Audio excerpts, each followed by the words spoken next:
আমি দীপাঞ্জন বাবুর কাছে যাব। দীপাঞ্জন বাবু, ঠিক যেখানে জিষ্ণুবাবু বলছেন যে আশঙ্কার কথাগুলো বলছেন, যে বাংলাদেশের শক্তিগুলো উস্কানি পাওয়া মানে তারা বাংলাদেশের ভিতরে বসে কাজ করবে না, দেশের ভিতরে তাদের ক্ষমতা দখল কার্যত সম্পূর্ণ, এবার তারা পাশে, মানে যেটা গাজওয়াই হিন্দ বলে লক্ষ্য বলছিলেন সালাউদ্দিন শোয়েব চৌধুরী গতকাল, সেদিকে নজর ঘোরাবে, সেদিকে নজর ঘোরাচ্ছে, তারা ঘুরিয়েছে হয়তো ইতিমধ্যে। আমার ঠিক এখানেই প্রশ্ন দীপাঞ্জন বাবু, আমরা খুব বেশি কম্প্রোমাইজ করে ফেলছি কিনা খুব ছোট রাজনৈতিক গেনের জন্য? রাজনৈতিক ক্ষমতা আছে, যাবে, সরকার আসে যাবে, দল আসে যাবে, কেউ ক্ষমতায় আছেন কালকে চলে যাবেন, কেউ নেই কালকে আসবেন, কিন্তু তার জন্য তাদের হাত ধরতে হবে যাদের বিরুদ্ধে এক সময় বাবা বা ঠাকুমা লড়েছেন। আমি জানি না, আমার বললে খুব ভালো লাগবে, এখানে অনেক রাজনৈতিক লোকরা রয়েছেন, আমি ব্যক্তিগতভাবে প্রত্যেককে শ্রদ্ধা জানিয়েই বলছি। এই যে বলা হয় না যে politics is the last resort of scoundrels, সেই সমস্ত রাজনীতিবিদদের আমি স্কাউন্ড্রেল বলতে বাধ্য হচ্ছি যারা কেউ আছেন যাদের অভ্যাস নেই, স্বাধীনতার পর 50-55 বছর ধরে ক্ষমতার ক্ষীর খেয়েছেন, এখন যদি 10-15 বছর ধরে ক্ষমতার বাইরে থাকেন, তখন তারা খড়কুটো ধরে ওঠার চেষ্টা করেন। সেই খড়কুটোর নাম যদি তারেকও হয়, তাদের কিছু আসে যায়, বা চীনের কোনো লোক হলো বা সোরেস হলো, তাদের কিছু আসে যায় না, তাদের ওই খড়কুটো ধরে উঠতে হবে, প্রাসঙ্গিকতা বজায় রাখতে হবে ওই পরিবারের, না হলে কিন্তু অনেক কেলেঙ্কারি, অনেক ধন সম্পদ ইত্যাদি প্রভৃতি বাইরে চলে আসবে। সেই জন্য তাদের ধন সম্পদ টিকিয়ে রাখার জন্য ভারতের রাষ্ট্রীয় সুরক্ষার সঙ্গে তারা কম্প্রোমাইজ করছে। দ্বিতীয় আরেকটা অংশ রয়েছে যাদের লুট করে যেতে হবে এবং সীমাহীনভাবে, এবং সেটাকে বজায় রাখার জন্য তাদের ক্ষমতায় থাকতে হবে, এবং ক্ষমতায় থাকতে হওয়ার জন্য যেখানে পারবো যে কোনো অবস্থায় আমি যে কোনো জিনিসের সঙ্গে কম্প্রোমাইজ করব, দরকার পড়লে রাষ্ট্রীয় সুরক্ষা। এই যে তুমি বলছো যে এখন বাংলাদেশ থেকে বা পাকিস্তান থেকে তো আর পশ্চিমবঙ্গে মাটিতে এসে সরাসরি ওরা ইউনিফর্ম করে করতে পারবে না। এই যে আমরা স্লিপার সেলের কথা বলছি, স্লিপার সেলের কাজটা কি? তারা জমি বিস্তার করবে, ভেতরে থাকবে এবং যথা সময়ে তারা নিজেদের রূপ প্রকাশ করবে, যেটা বাংলাদেশে দেখা গেল শেখ হাসিনাবাদের পতনের কারণ। প্রথমে সামনে দেখানো হলো ছাত্রদের মুভমেন্ট, সংরক্ষণ বিরোধী, তারপর মৌলবাদীরা কন্ট্রোলটা নিয়ে নিল। ঠিক। আমি একটা কথা বলবো যে 2004-এ তুমিও জানো, কালকেও বলেছিলে, হোম মিনিস্টার ছিলেন, হোমের মিনিস্টার অফ স্টেট শ্রীপ্রকাশ বলেছিলেন জয়সওয়াল যে 2004-এ ভারতবর্ষে 1.2 মিলিয়ন, 1,20,00,000 বাংলাদেশ থেকে অনুপ্রবেশকারী এসেছে, তার মধ্যে 57 লক্ষ শুধু পশ্চিমবঙ্গে।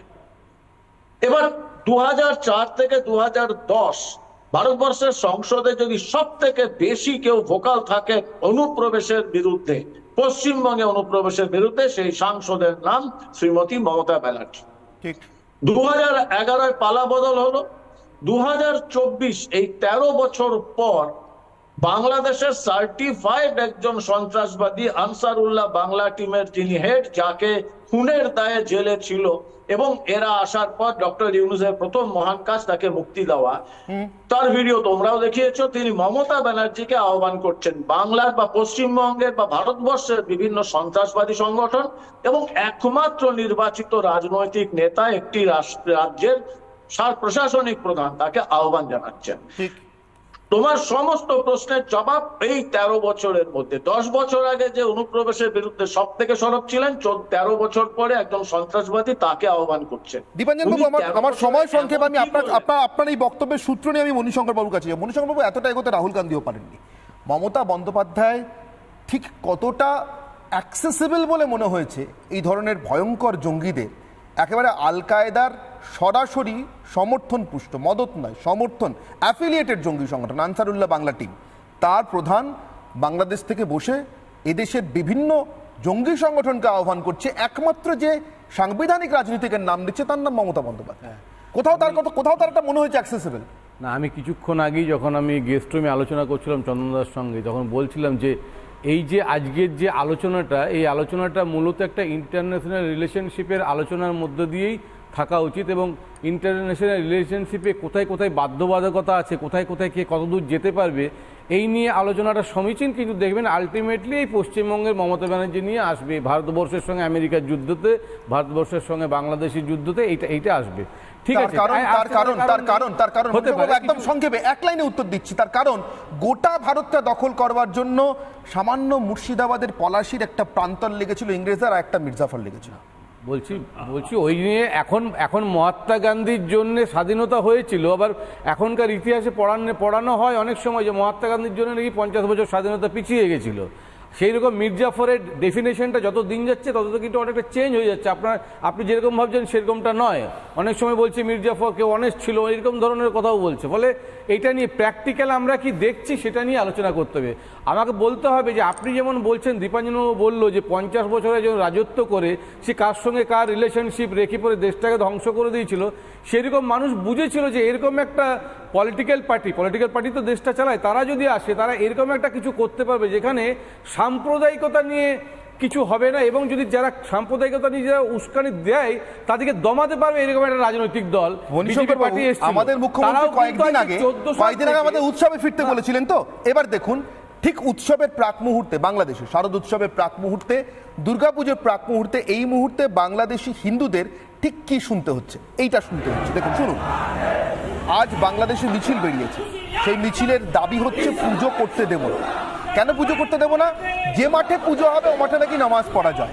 আমি তো এমন অনেক মাঠ জানি যে মাঠে নামাজ পড়া হয় এবং সারা বছর ফুটবল খেলা হয়, ক্রিকেট খেলা হয়, সেনাবাহিনী কুচকাওয়াজ করে, তাহলে কি নামাজ পড়লে সেগুলো বন্ধ হয়ে যায়? যায় না। তার মানে এটা আসলে উদ্দেশ্য পুজো করতে দেব না, এটাই প্রধান উদ্দেশ্য। আপনি একবার ভাবুন মণিশঙ্কর, একবার ভাবুন, ঠান্ডা মাথায় ভাবুন। খুব আন্তর্জাতিক বিষয়, কথায় কথা ওঠে না, একই মাতৃভাষা একই ভাষায় কথা বলি। আচ্ছা, একই ভাষায় কথা বলি, ওপরে আমার ভাই আমার বন্ধু পুজো করতে পারবে না শুধুমাত্র হিন্দু হওয়ার অপরাধে, এপার থেকে একটা কথা পর্যন্ত নেই।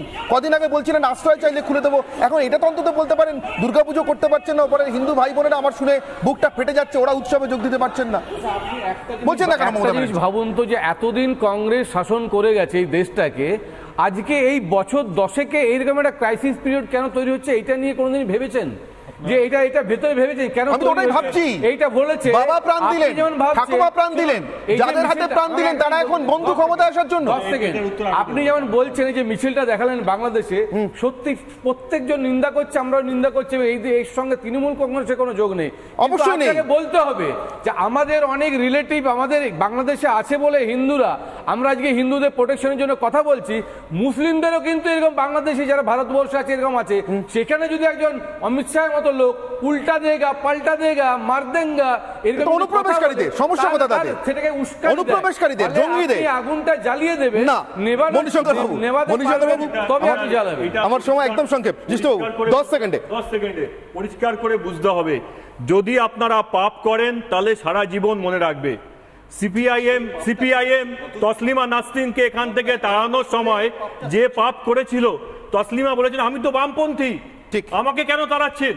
আজকে পর্যন্ত সিপিএম উত্তর দিতে পারবে না যে তসলিমা নাসরিনের মতো একজন মানুষকে কেন। সময় একদম শেষ, আমি আপনাদের রায়টা শুধু দেখে নেব। ফেসবুকে প্রশ্ন করেছিলাম, ইন্ডিজোটের রাজনীতি কি দেশ বিরোধী? আপনাদের রায়। ফেসবুকে 75% মানুষ মনে করেছেন হ্যাঁ, ইন্ডিজোটের রাজনীতি। আমি আলাদা করে শুধু কংগ্রেস শুধু তৃণমূল বলিনি, সার্বিকভাবে সবাইকে এক ব্র্যাকেটে রেখে যেহেতু তারা একটাই জোটে আছেন তাই প্রশ্ন করেছিলাম। 25% না বলেছেন। এক্স হ্যান্ডেলের পরিসংখ্যান, ইন্ডিজোটের রাজনীতি কি দেশ বিরোধী? এখানে কিন্তু 100% মানুষ মনে করছেন হ্যাঁ, ইন্ডিজোটের রাজনীতি দেশ বিরোধী, এখানে অন্য মত কেউ পোষণ করছেন না। এবার ইউটিউবের পরিসংখ্যান, 2 ঘন্টায় 27,000 মানুষ রায় দিয়েছেন তার মধ্যে 88% মনে করছেন হ্যাঁ ইন্ডিজোটের রাজনীতি দেশ বিরোধী, 12% মনে করছেন না। আমার মনে হয় চ্যালেঞ্জটা রাহুল গান্ধী এবং তার নেতৃত্বাধীন ইন্ডিজোটের জন্য, মমতা বন্দ্যোপাধ্যায়দের জন্য। এতজন মানুষ যখন তাদের রাজনীতিকে দেশ বিরোধী মনে করছেন এদেশে থেকে, এদেশের নাগরিকরা, তখন নিজেদের রাজনীতিকে দেশ বিরোধী নয় দেশপ্রেমী প্রমাণ করার, বিশেষ করে ঠিক পাশের দেশে যখন হিন্দু বৌদ্ধ এবং উপজাতিদের নির্বিচার নিধনযজ্ঞ চলছে। মুখে কুলুপ না এঁটে প্লিজ কিছু বলুন। ভারতের শিখ নয়, বাংলাদেশের হিন্দু এখন কাঁদছে। ভারতের মুসলমান নয়, বাংলাদেশের বৌদ্ধ আর উপজাতিরা এখন কাঁদছে। এটা নিয়ে আমেরিকা ব্রিটেন পরে যাবেন না হয়, অন্তত দেশে থেকে, দিল্লি থেকেই, অন্তত কলকাতা থেকেই একবার রাহুল মমতা মুখ খুলুন না। অনির্বাণের অগ্নিবার এখানেই শেষ করছি। সঙ্গে থাকুন রিপাবলিক বাংলায়।